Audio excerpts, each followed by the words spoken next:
خواتي انا وبنتي شوف فين جالسين، لان واحد القط الا بالكم الراس ديالو اصفر حتى ديك السطا الزرق كياكل. راه انا كبرت لكم الصوره بزاف. هو جالس شفتوه كيخاف مني لواحد الدرجه كبيره، لانه ما عمرو خرج، كيعيش فوق ديك الدار تيستانس معايا بحال باقي القطط. يعني داكشي باش انا جالسه بعيده كنعطيها حريه بياكل مع راسو. وهادي تي راه كانت كتخاف مني، دابا ولات ما كتفارقش معايا، لانه ما هيدا يعني من بعد كيستانسوا معاك ملي كتبقى تعطيهم الماكله اليوم غدا بعدو كيشموا الريحه ديالك. عربيه عربيه عاود حبلة اجي عربيه هات ولاد وليدات. شو ميمية فينا يا ميمية؟ اجي ميمية.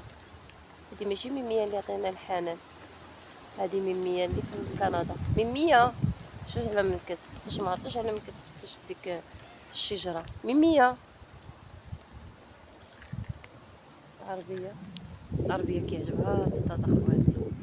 وقيلا باقي كايا كنا الماكله د القط عارفة ميمية هذاك، الله يستر وصافي. عارفة نيش ميمية ميتنا حنان ما عارفاها. عارفة. خصني القط الاصفر يسالي الماكله باش يلاه راني منحطو لهم الماكله اللي بقات تما باش نمشيو بحالنا. نشوف خليه يزيد ياكل، باقي كياكل. ما بغيتش نفزعو، بقى فيا لانه هو قليل فين كيخرج. بعدا اليوم ما كاينش ديك بافار لاعين. ها نتوما كياكل راه هو صفر. ما بغيتش نفزعو نمشي، وتخليه حتى ياكل على خاطرو. عربيه هي البطله د الحومه. عربيه ايهو اش كدير؟ عربيه مسكينه دابا 3 سنين وزياده وهي معانا في الحومه صراحه ومبرعه. كتبوش يا الله عايشه احسن بعض القطط اللي في الديور. شوف واش عندها وليدات.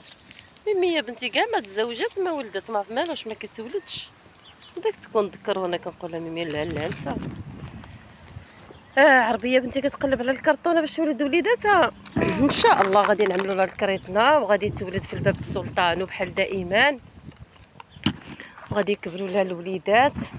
شوف راه اصفر فين كياكل صفر كيخاف مني. هذا هو المشكل ديالو. بلي كيسرق لنا الماكله د بيبي باقيره ويلك لاها سلاها يا راني من ماكله بيبي. صافي مسكين بيبي بقى بلاش هاك. صافي خليه ماشي مشكل. غنشريو له من عند كريم ما تبكيش. غنشريو له من عند كريم. علاش كتبكي؟ غنشريو له من عند كريم الماكله. كريم عنده. كتبكي على شكلها. نشريو له غتكون سميره دات له الحوت. غنشريو له وحده اخرى هما فلوس ها وصافي. غنشريو له كتبكي على بيبي لان باقي راكله له الماكله.